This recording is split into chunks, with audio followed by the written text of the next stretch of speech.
watawat ay isang sagisag ng ating bansa.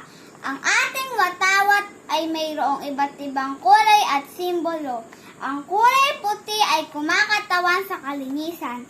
Ang kulay asul ay kumakatawan sa kapayapaan.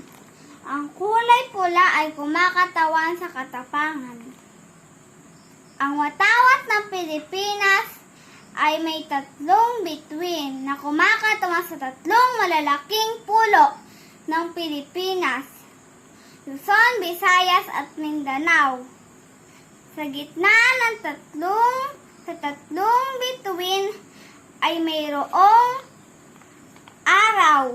Ang araw na ito ay sumisimbolo 8 sinag ng araw na kumakatawan sa 8 lalawigan na nakipaglaban sa Kastila: Maynila, Cavite, Batangas, Tarlac, Bulacan, Nueva Ecija, Pampanga, Laguna.